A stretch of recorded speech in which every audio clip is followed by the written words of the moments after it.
Olá pessoal, estamos aqui para mais uma videoaula. Eu sou o professor Carlos Góes, professor de matemática, e hoje nós vamos falar sobre domínio, imagem e contradomínio. Na aula anterior nós vimos um pouco sobre como fazer um diagrama de flechas, como relacionar ou associar os elementos de um conjunto ao outro, e verificamos como saber se essa função é ou não função. Hoje nós vamos avançar um pouquinho mais, certo? A gente tem aqui um pequeno exemplo, né? Dados os conjunto A, formado pelos elementos 0, 1 e 2, e o conjunto B, formado pelos elementos 0, 1, 2, 3, 4 e 5. Nós vamos considerar a função sendo de A para B, definida por f de x, que é igual a x mais 1, ou y igual a x mais 1. O que nós vamos fazer aqui? A gente vai determinar a imagem dessa função, indicar o domínio e o contradomínio dessa função. Bom, primeiramente nós vamos indicar o domínio que já está no nosso enunciado. O domínio que é indicado pela letra D, ok? Nada mais é que esse conjunto que já se encontra ali em cima. O domínio sempre é os primeiros elementos que aparecem no enunciado como sendo os elementos do conjunto dos reais, que nada mais é, se a gente desenhar aqui o plano cartesiano, o eixo x e o eixo y, o domínio são os números que aparecem nesse eixo aqui, né? Então, todos os números inteiros, ok? Inclusive os fracionários, os reais, né? Todo esse eixo é considerado o domínio de qualquer função, ok? Então, nós já definimos o domínio, ok? Então, são esses elementos aqui, beleza? O contradomínio, nessa função definida, nada mais é que os outros elementos do conjunto B. Então, o contradomínio, certo? O contradomínio, ok? São esses elementos aqui, ó.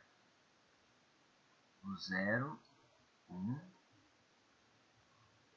certo? O 2, o 3, o 4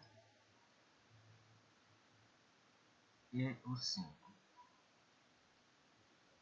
Então, esses são os elementos do domínio e esses são os elementos do contradomínio, que é o conjunto B. Ok? Não se tem uma indicação de como que se representa o contradomínio, mas nós colocamos aqui C.D para representar aqui o contradomínio. Os elementos do contradomínio são todos os números do eixo Y, tá? E o conjunto imagem vai aparecer dentro desse eixo aqui, o eixo Y, que nós vamos definir agora, ok? Nós vamos pegar a nossa função aqui, ó. Vamos pegar a nossa função, a função f de x, certo? E vamos calcular essa função baseado nos elementos do domínio, certo? Vou diminuir um pouco aqui no pincel e vamos fazer então o passo a passo. Então, o primeiro passo, você vai pegar o f de 0, okay, do domínio. Então, nós temos ali o f de 0. Substitui na função. Vamos repetir aqui para que você possa visualizar isso. Então, a gente substitui aqui na variável x e calcula, né? Então, f de 0 é igual a 0 mais 1. Isso resulta em 1. E vamos selecionar aqui. O próximo passo vai ser f de 1, que seria o próximo elemento aqui. O f de 1 é igual a x mais 1. E agora, substituindo o f de 1, nós vamos ter que x é igual a 1 mais 1, que resulta em 2.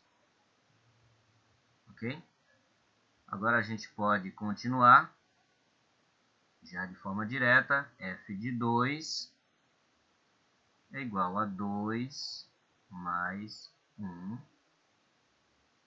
que resulta em 3. Beleza? Então, esses elementos aqui são os elementos do nosso domínio. Então, se a gente visualizar isso no diagrama de flechas, nós vamos ter a seguinte situação. Eu vou fazer aqui o diagrama, né,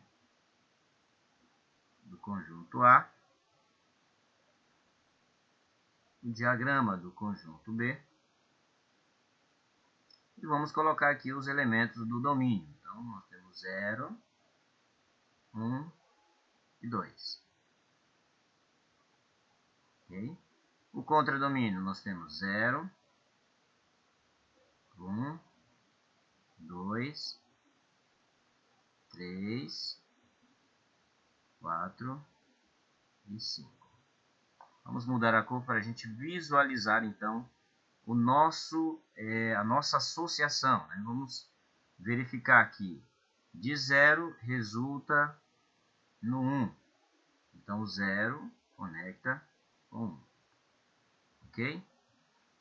O f de 1 que nós fizemos resulta no 2. Então, f de 1 resulta no 2. Ok? O 2 resulta no 3. Então, conectando aqui. Então, esses elementos aqui é o que nós chamamos de conjunto imagem. Tá? Representado pela letra I e E.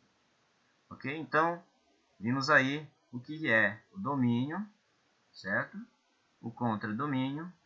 E calculando a nossa função, f de x, x mais 1, nós encontramos o conjunto imagem. Veja que o conjunto imagem, ele faz parte do eixo y, como se fosse um espelho. Então, nós calculamos e ele reflete nestes elementos aqui dentro do nosso conjunto B.